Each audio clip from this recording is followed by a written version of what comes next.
À l'instant où déjà s'éclaircit la nuit, une nuit de fin de Moyen-Âge, alors que la brume déroule ses longs cheveux d'albâtre dans le silence de Foulques major encore endormi.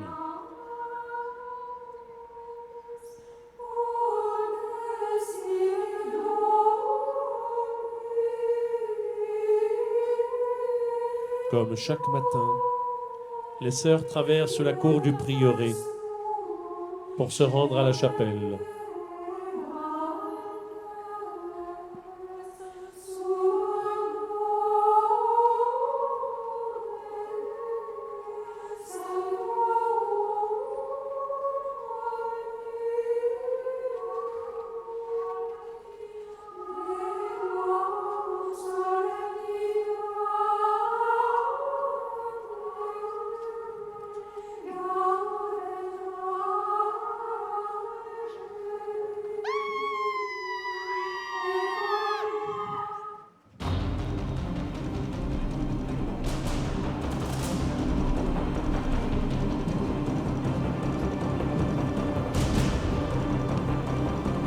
Jésus, Marie et Joseph, il s'est produit un grand malheur.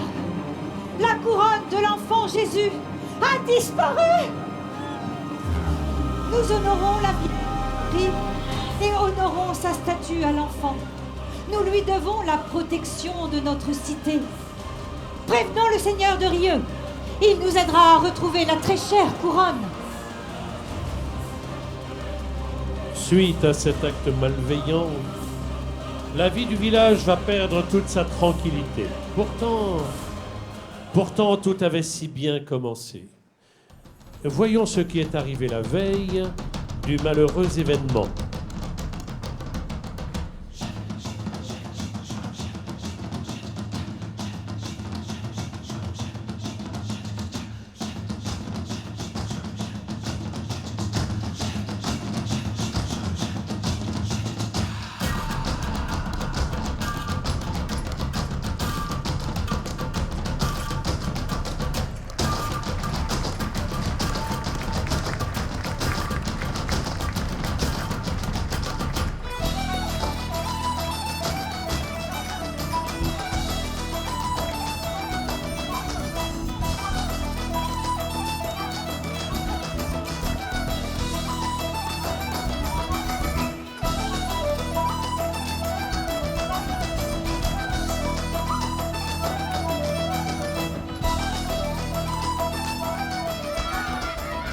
Lorsque tout à coup, tous les enfants aperçurent au lointain des roulottes de bohémiens qui se dirigeaient vers Foulques major.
La famille du gitan Thiago, son épouse Dolores et leurs deux filles, Selvia et Anitalia, ouvrent le convoi. La roulotte suivante est occupée par des vanniers. Et puis le robuste gitan Tanzano tire la roulotte de la Mado, diseuse de bonne aventure.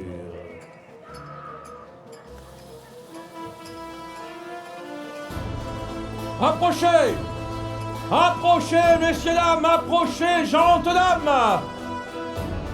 Veuillez découvrir avec moi le géant Tanzano!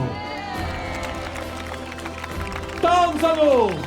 Il est grand, il est fort, il est beau! Un grand tas de muscles d'acier! Tanzano a bravé les flots du Mississippi des Andes.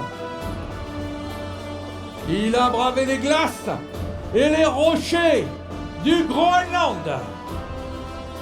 Admirez sa force. Admirez son dos.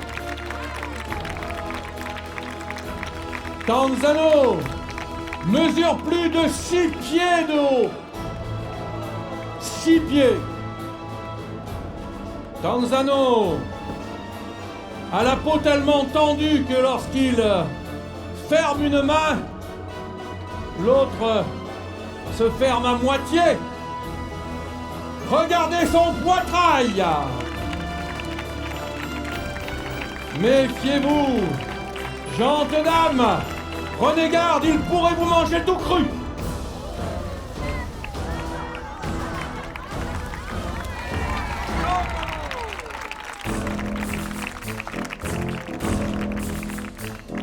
Et tandis que la foule fête sa joie sur la place de Foulk Major, les cavaliers bohémiens s'apprêtent à montrer toute leur agilité avec leurs chevaux.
du feu des gitans, car les guitares ont formé la chaîne autour du feu des gitans.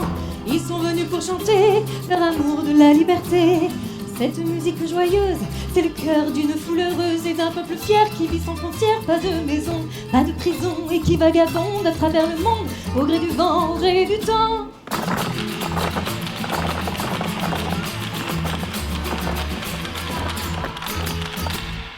Le regard fou, une fille se lance autour du feu des gitans. L'air encombré, un garçon s'avance, c'est la danse des gitans. On les entend marteler, du talon la terre brûlée. Plus rien ne compte pour eux, les voilà devenus les dieux d'un peuple fier qui vit sans frontières, pas de maison, pas de prison, et qui vagabonde à travers le monde au gré du vent, au gré du temps.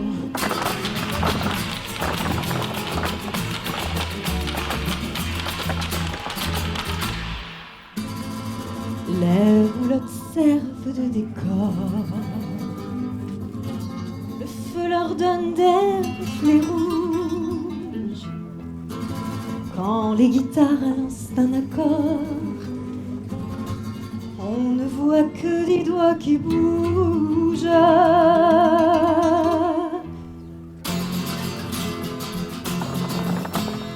On a dû faire un très long voyage, mais quand on est un gitan, on n'est pas loin de faire ses bagages pour être au feu des gitans. Dans la rosée du matin, on repart et le feu s'éteint. Et dans un autre pays, Il s'allume éclairant la nuit d'une foule fière qui vit sans frontières, pas de maison, pas de prison, et qui vagabonde à travers le monde au gré du vent, au gré du temps.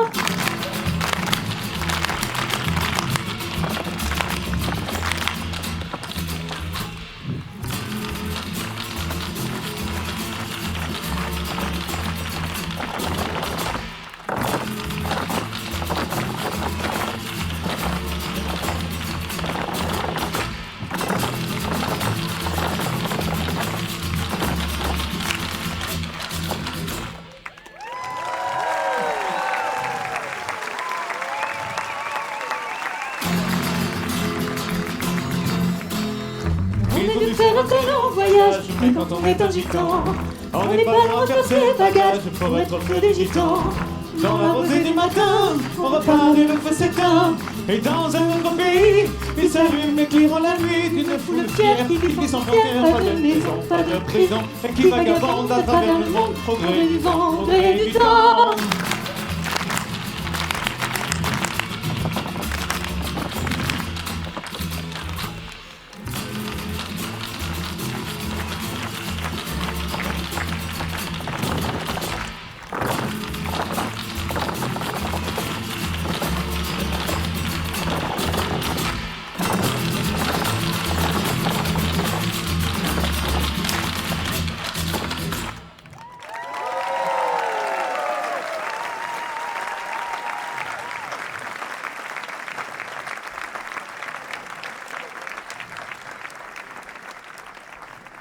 Vous dansez joliment bien, belle gitane.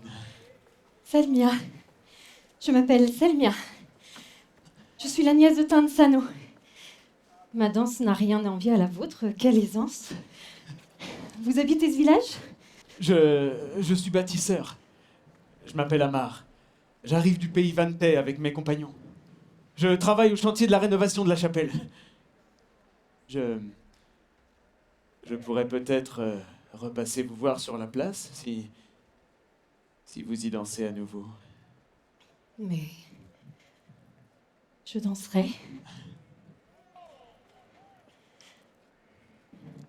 Je danserai rien que pour vous.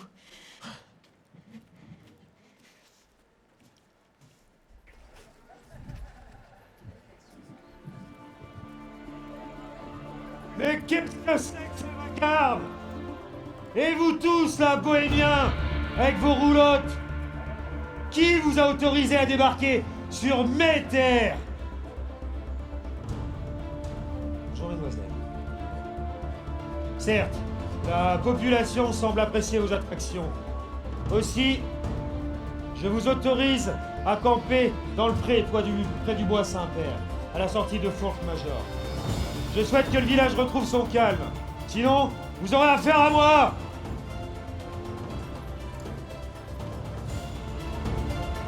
Ce seigneur Rieux n'a rien de bon.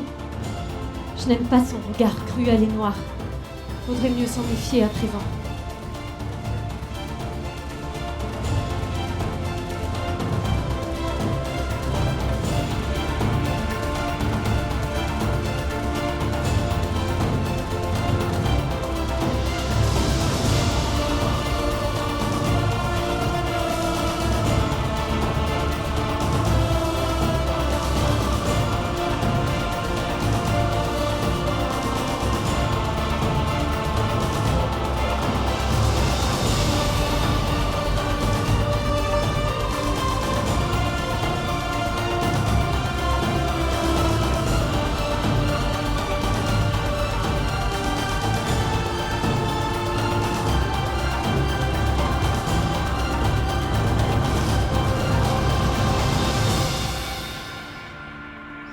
Et donc, le lendemain matin, suite à la disparition de la couronne de l'enfant Jésus, arrive à Foulques-Major le bailli, Gontran de Caen. Ah, le bailli. Une sorte de procureur à l'époque médiévale, représentant le pouvoir royal.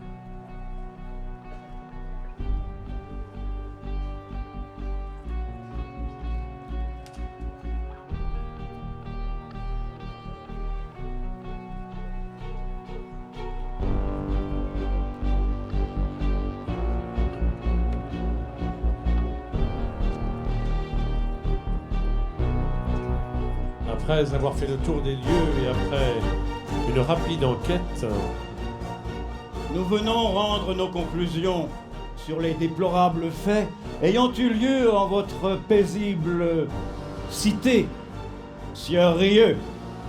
C'est un véritable scandale. Les auteurs seront châtiés avec la plus grande sévérité.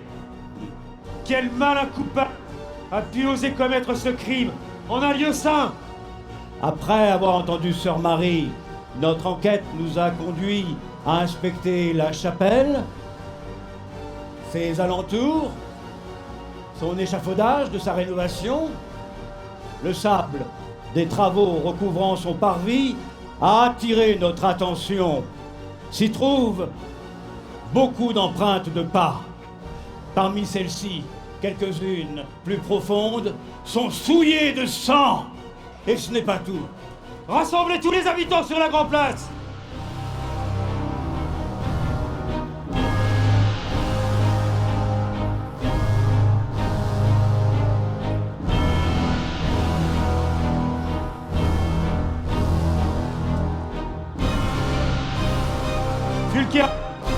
Fulquérienne.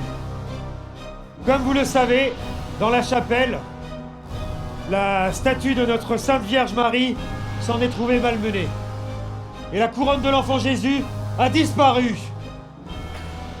Mais ne vous inquiétez pas.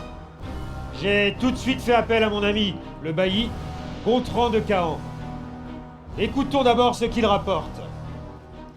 Nous représentons ici la juridiction royale et après une expertise approfondie du Saint-Lieu, affirmons que l'auteur du vol est certainement une personne de bonne taille. Le prouvent les traces de sang relevées sur une poutre de l'échafaudage. Nous pensons que le pillard dans sa fuite l'a probablement heurté de la tête. Et vu la profondeur des empreintes de pas relevées au sol, ce brigand doit être d'un bon poids. Je ne connais qu'une personne qui corresponde à cette description. Ce costaud de bohémien, qu'on l'arrête sur le champ. Et pour lui, le cachot! C'est pas lui! Non! Tonson! Au cachot! Mais non! Tanzano! Mais non, c'est impossible! Ça ne peut pas être lui! Tanzano n'a pas quitté le campement de la nuit! Et puis en plus, il ne porte aucune marque de coup sur la tête! Selmia, je peux vous aider. Avec mes compagnons, nous enquêterons du côté de la chapelle. Il faudra bien débusquer le vrai coupable. Ce sieur Rieux n'a rien de sérieux. Non, Tanzano! Oh, non!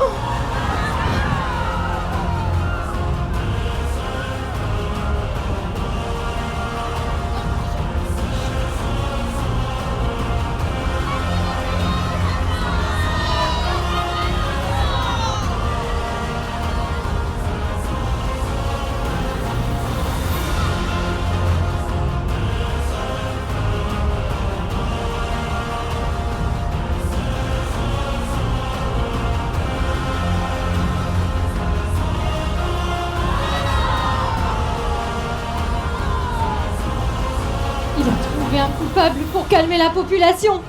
Ce bourreau accuse un innocent. Il ne perd rien pour attendre. J'espère qu'il en aura pour son argent. Sieur Rieux, si pour ce délit vous vous portez accusateur, alors il faudra moi aussi que je vous fasse enfermer. C'est la loi. C'est bien ce que nous verrons.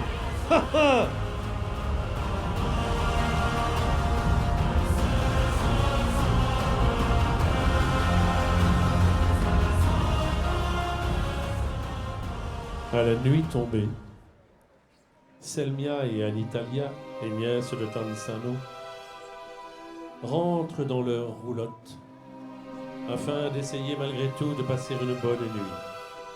Mais une ombre se profile entre les roulottes. C'est Mado, la diseuse de Bonaventure, qui souhaite leur parler pour leur révéler un secret.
Que tous les astres séculaires, dont la splendeur vive brille, de feux multiples qui peuvent tout magnifier, élèvent l'esprit des êtres de cette terre sensible, en mer nourricière, à jamais productive. Alors, par les voix célestes, j'en appelle au pouvoir magique des bonnes fées gitanes, que leurs étincelles enluminent et enchantent tout l'espace de notre place.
Voilà dotée à présent, chacune d'un charmant pouvoir. Toi, Selmia, la beauté de ton chant n'aura à présent plus rien de comparable. Et toi, Nitalia, tu pourras désormais prendre tout pouvoir sur quelconque bête ou animal.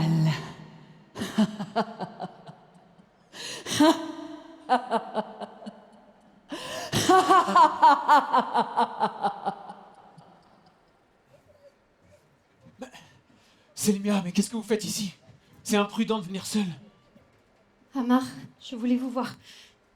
Il faut nous aider à prouver l'innocence de notre oncle Tansano. Ah, mais je vous l'ai promis. Je mène l'enquête de mon côté, mais c'est la seule raison de votre venue. C'est-à-dire que j'espérais bien vous trouver aussi. Et bien voilà, je suis là, bien devant vous. Venez. Donnez-moi votre main.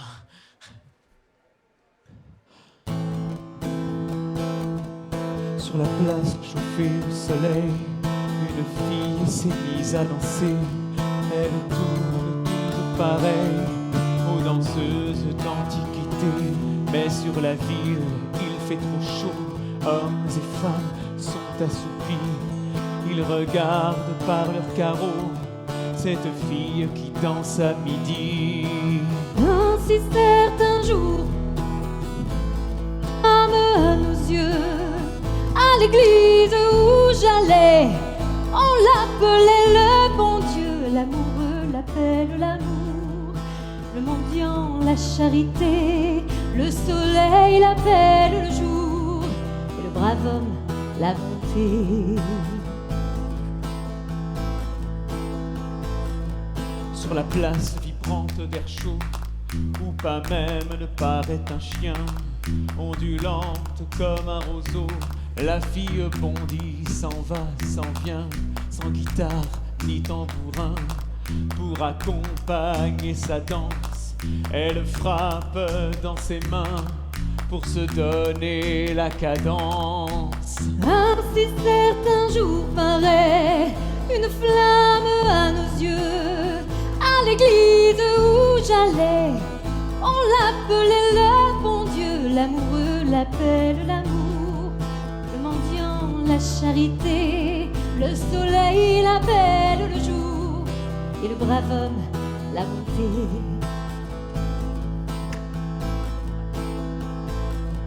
Sur la place où tout est tranquille, une fille s'est mise à chanter, et son chant plane sur la ville, hymne d'amour et de bonté.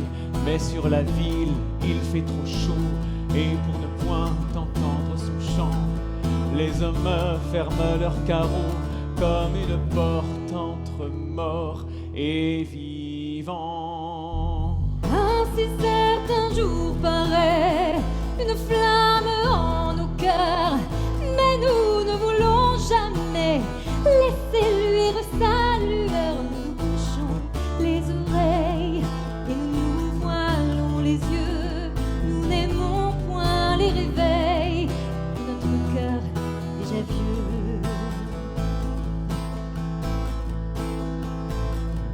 Sur la place, Un chien hurle hurle encore, encore, filles et gars s'en sont allés, et comme le chien hurlant à la mort, pleurent les hommes, leur destinée.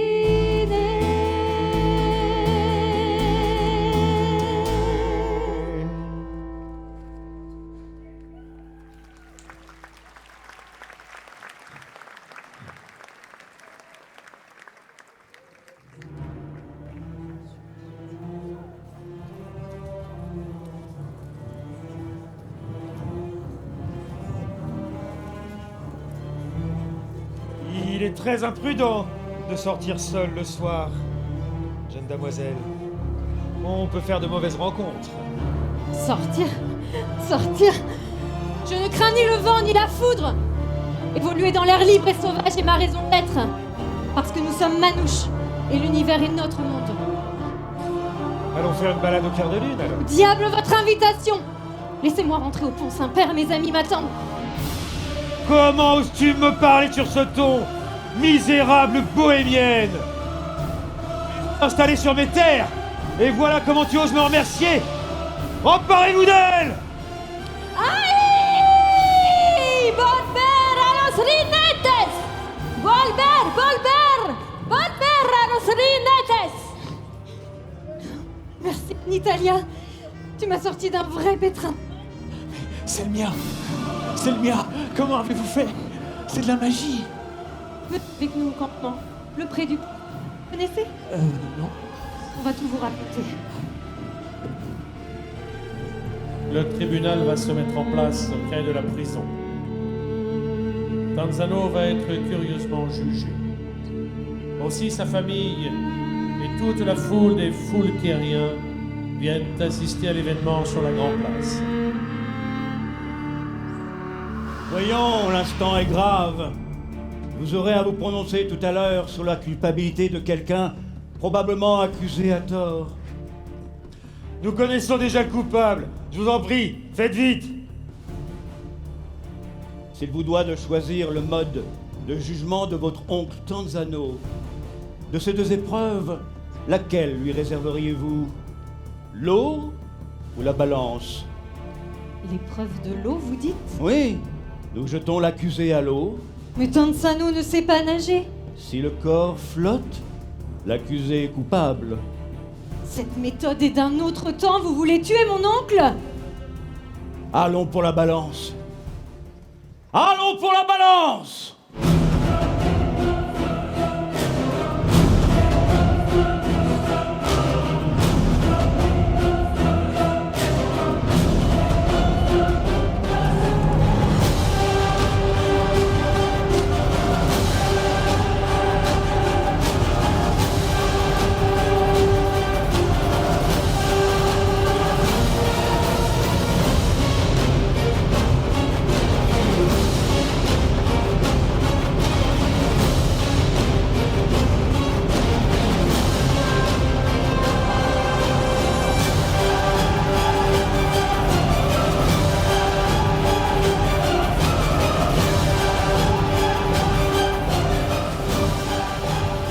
Représentant ici la juridiction royale, étant donné les suspicions portées à l'encontre du dénommé Tanzano, et vu la profondeur des empreintes de pas retrouvées sur le parvis de la Sainte-Chapelle, avons décidé de soumettre l'accusé à l'épreuve de la balance. Sergent, libérez le fléau. Ayant à disposer d'une masse d'environ 220 livres, nous profiterons de la dernière pesée du marché aux cochons. Qu'on apporte la bête!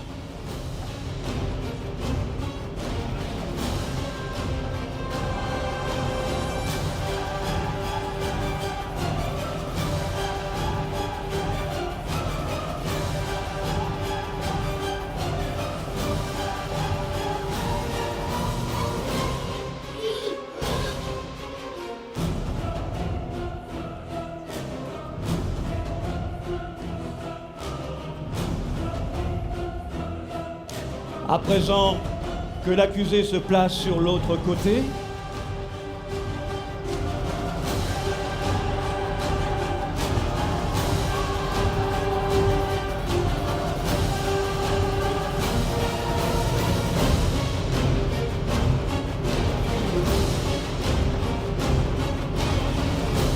lâchons les poids!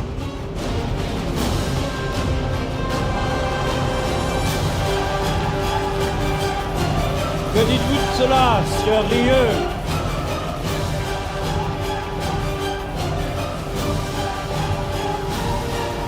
Ah! Sieur Rieux, vous vous trouvez du côté de la bête. Serait-ce là un de vos penchants? Grande marque de distinction. Auriez-vous une inclination pour les porteurs de grouin, sieur Rieux? J'avoue, c'est moi! J'avoue tout! J'avoue tout! Puisque Tanzano avoue finalement le vol de la couronne, le tribunal le condamne à la décapitation. Bien sûr, il aura la charge de nous indiquer la cachette de ladite couronne. La peine capitale sera exécutée sans délai. Sieur Rieux, contrôlez-vous, sinon je vous soumets à l'obligation de l'asserment. Ainsi, vous prêterez serment de ne plus violenter un accusé. Nous en reparlerons après l'exécution.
J'entends ton cœur qui s'endort au fond des ciels, au fond des mers.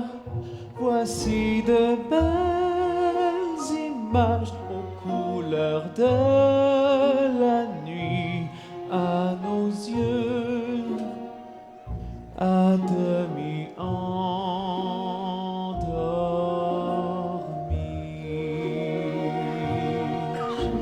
Je cherche un regard d'étoile, un clair de lune aux yeux d'enfant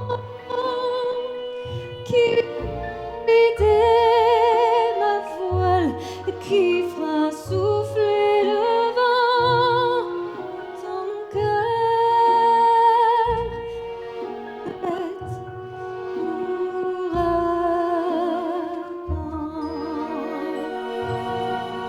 Tu es assise sans me voir.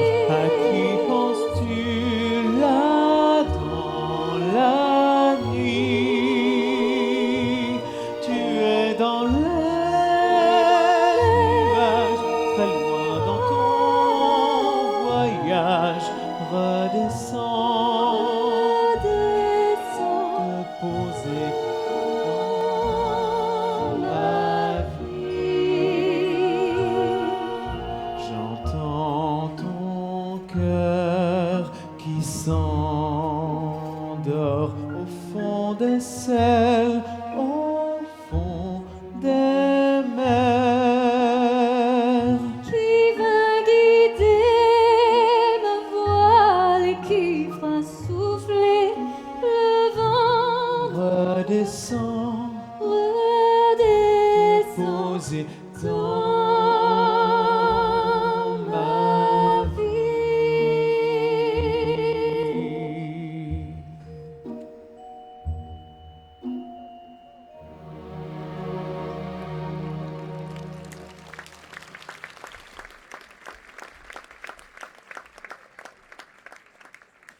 Le moment de l'exécution de Tansano approche et il y a fort à parier que de nombreux spectateurs viendront assister à ce triste tableau.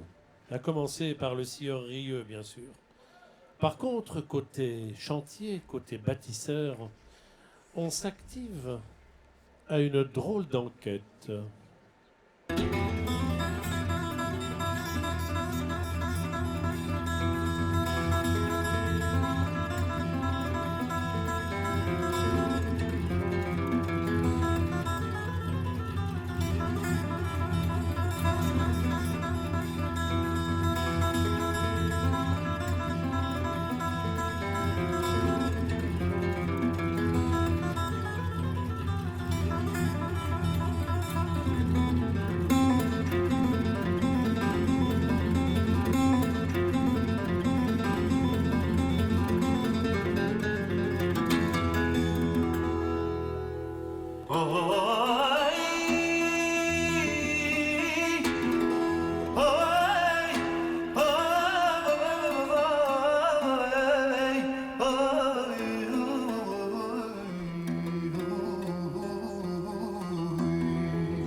Mais vous voilà sur le postérieur, curieux.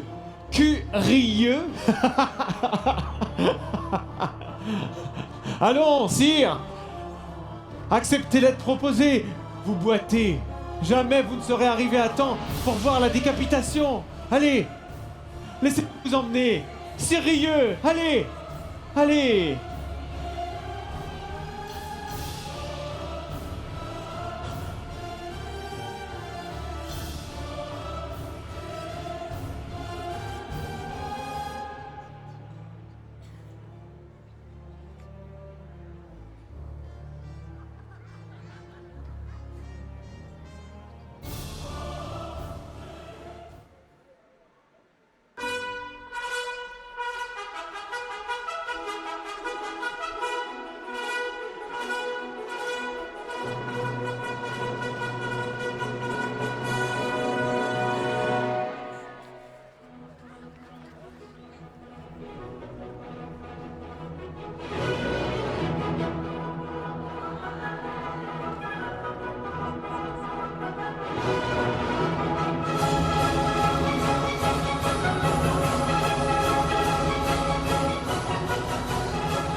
Rieux. Eh bien, Sérieux, vous êtes arrivé à destination. Ça tourne, on dirait, non?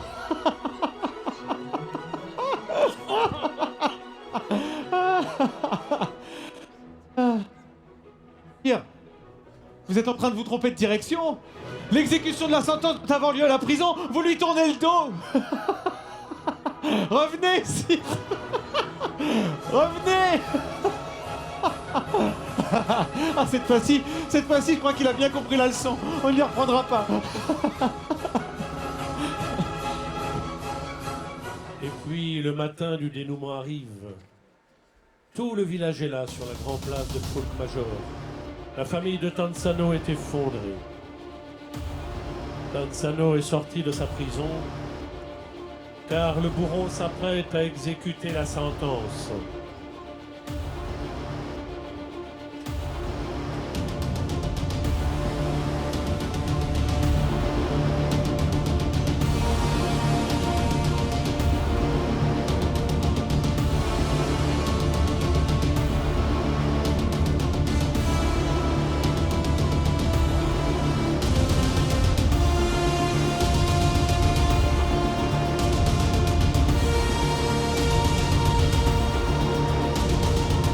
Tant pis.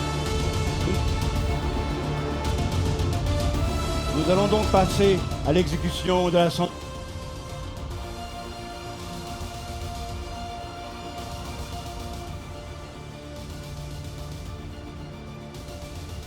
L'abbé, faites ce qui est de votre devoir.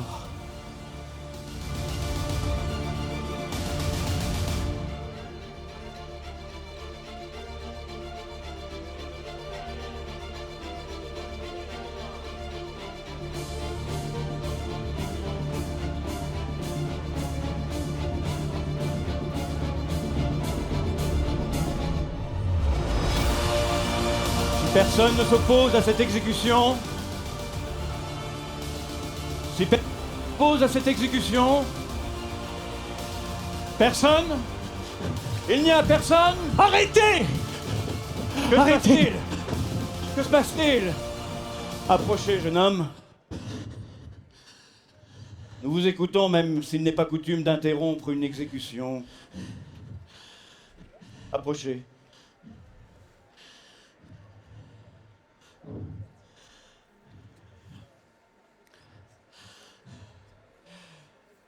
Nous, bâtisseurs, un temps accusés, avons mené notre propre enquête. La condamnation de Tanzano le Bohémien nous semblait trop injuste. Et, aveuglé par votre quête de vérité, Baïd Khan, il vous aura échappé de consulter les fidèles pratiquants de la Sainte-Chapelle. En effet, Dame de Rieux, épouse du seigneur de Rieux et dévote de la paroisse, a été vue par nos compagnons se rendre à la chapelle, accompagnée de sa fille. Là, cela nous a conduits à la questionner. Rongée par les remords et la culpabilité, elle nous a tout de suite raconté ce qui s'est passé le soir de l'arrivée des Gitans. Elle reconnaît s'être rendue à la chapelle, en compagnie de son enfant, afin de prier la Vierge Marie. Trouvant la couronne de l'enfant Jésus quelque peu inclinée, elle a donc pris sa fille sur les épaules, pensant la redresser, mais par malchance, toutes deux ont trébuché, décrochant ainsi la précieuse couronne. Prises de panique, elles se sont enfuies. En sortant de l'église, la fille, toujours sur les épaules de Dame de Rieux, a heurté de la tête notre échafaudage. Dame de Rieux suppose que la couronne épuchoir tout près, dans le bénitier. Nous l'avons bien retrouvée à cet endroit. Elle est là. Ces faits nouveaux remettent en question le jugement du tribunal. Chère Dame de Rieux, nous vous pardonnons cette maladresse, certes passablement dangereuse. Nous restituerons la couronne aux sœurs qui sauront bien lui faire retrouver sa pieuse place. Le gitan Tanzano est donc lavé de tout soupçon et remis en liberté sur le champ.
Amar, je te serai éternellement reconnaissante de ce que tu as fait pour nous.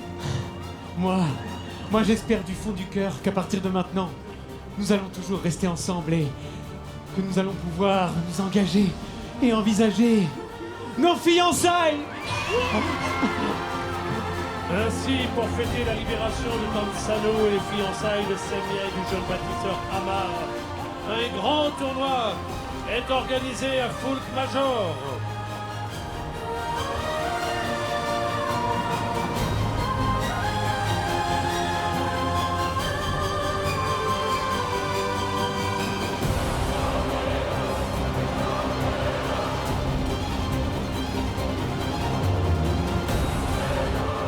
Le seigneur de Rieux, trop honteux, n'ose participer à la fête. Mais d'une certaine manière, vous allez bientôt voir qu'il sera quand même présent.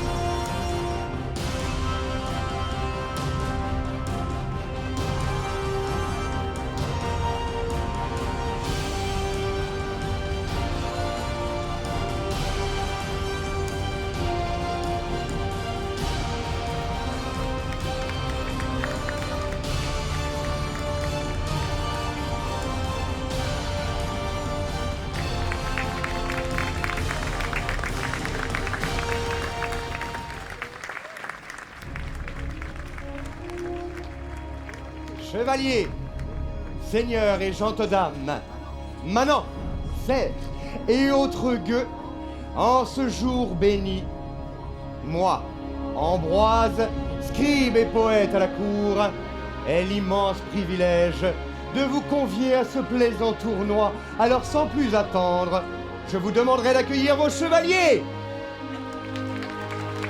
Et qu'est-ce que c'est que ça? Attendez, Sirieux! Sirieux! Vous ne pouvez pas rester ici, messire. Veuillez repartir. Voilà, toutes nos excuses. Après ce petit contretemps, je vous demanderai d'enfin accueillir vos chevaliers. Oui.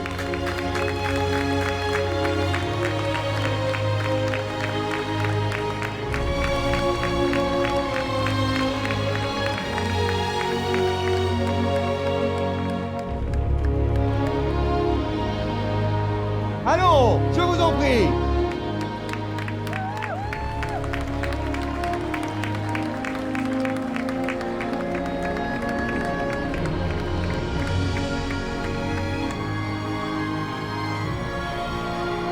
Veuillez accueillir vos chevaliers comme ils le méritent.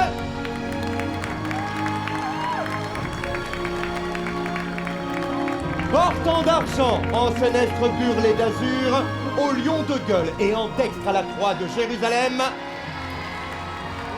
faites accueil à Messire Amaury de Lusignan, seigneur de Vouvant.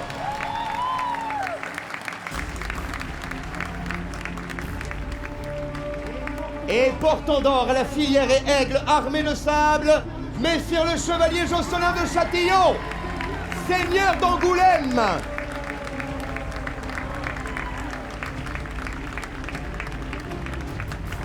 À présent, portant en cinq d'azur, semé de croisettes d'or, aux deux barres d'or et à la bande de gueule chargée de 3 ailerons d'argent, le seigneur Guy de Thouars,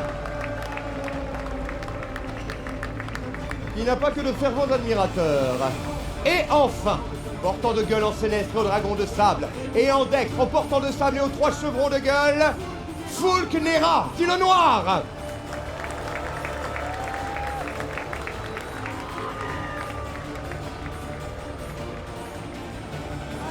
Allons!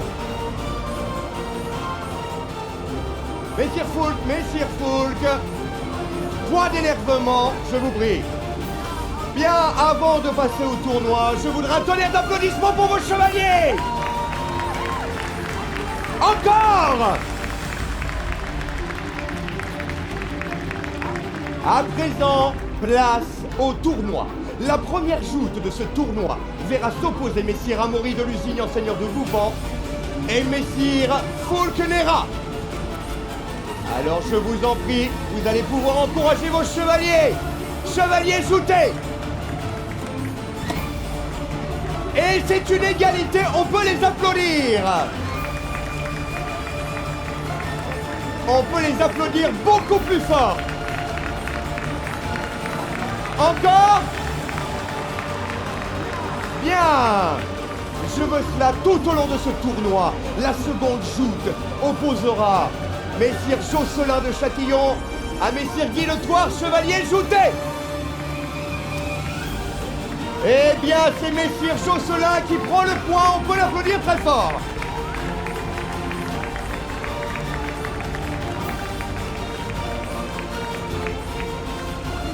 Mais à présent, si vous le voulez bien, un peu de distraction. Je vous propose rien de moins qu'une joute à 4. Nos 4 chevaliers ensemble sur la liste. Alors encouragez-les! Oui! Voilà qui était fort beau. Bravo, messieurs! Je crois qu'on peut les applaudir une nouvelle fois.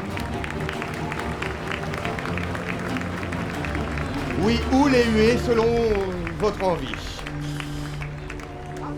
À présent, passons à la joute suivante, qui opposera Messire Josselin de Châtillon à Messire Foulque Néra.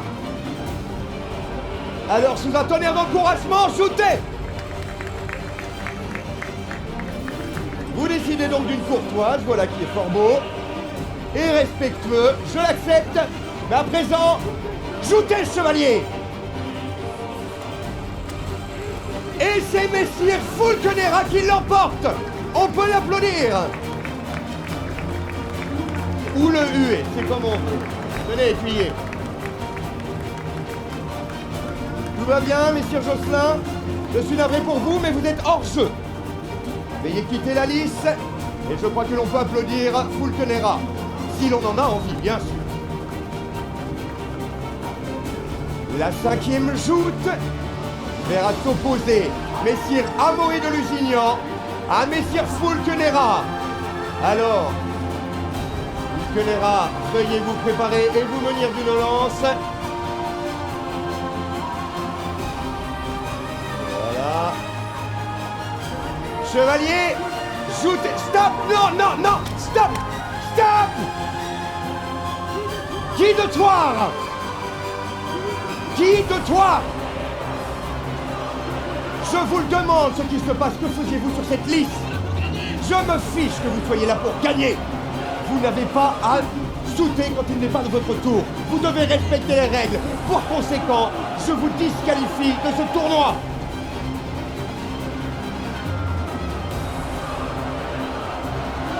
Oui, je crois que l'on peut huer, messieurs. Guy de Troyes. Ah, vous préférez applaudir? Alors dans ce cas, nous allons applaudir avec notre shoot finale qui opposera messire Amaury à messire Foulque. Et c'est une double chute. Voilà qui est formidable. Voilà qui était inattendu. Je crois qu'on peut les applaudir. Eh bien, par conséquent, nos chevaliers n'étant plus en mesure de jouter, et vu qu'il nous faut impérativement un gagnant, je propose tout simplement de terminer ceci au combat. Voulez-vous voir un délicieux combat? Je n'entends rien. Alors, qu'il vous plaise.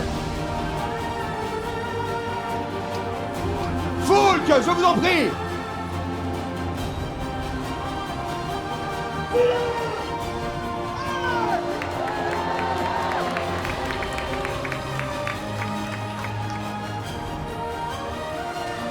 À présent que vous êtes à égalité, chevalier, combattez! Et c'est parti!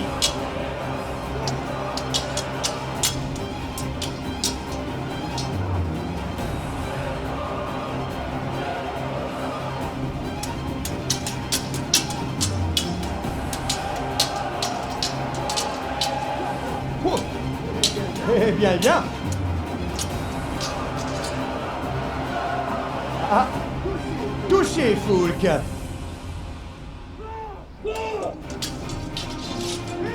Et voilà qui est terminé. Messire Amaury de Lusignan, grand vainqueur de ce tournoi. On peut l'applaudir très fort. Avec un peu plus d'enthousiasme, je vous prie.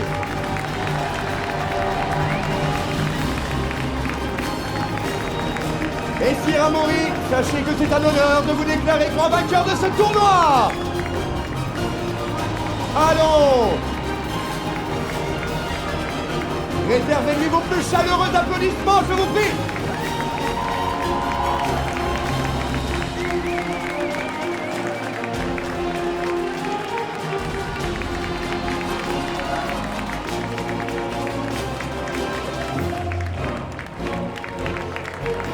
Merci, messire Amaury. Merci à vous.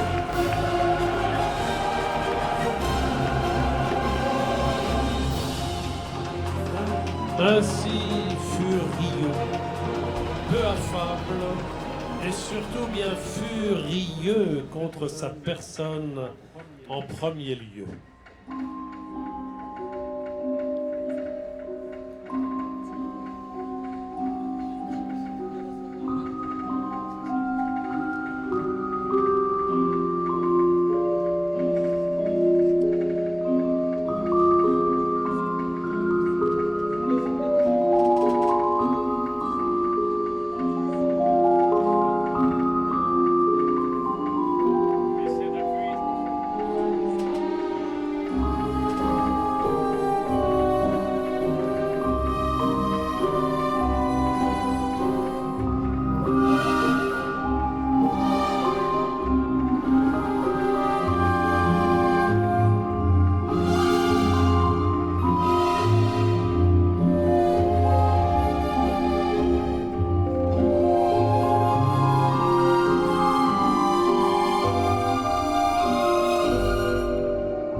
Et c'est depuis ce jour que petits et grands rêvent de pouvoir enfourcher les plaisants chevaux et autres animaux des joyeux manèges. À vous à présent, cher public, la liberté de croire au sérieux de cette fable.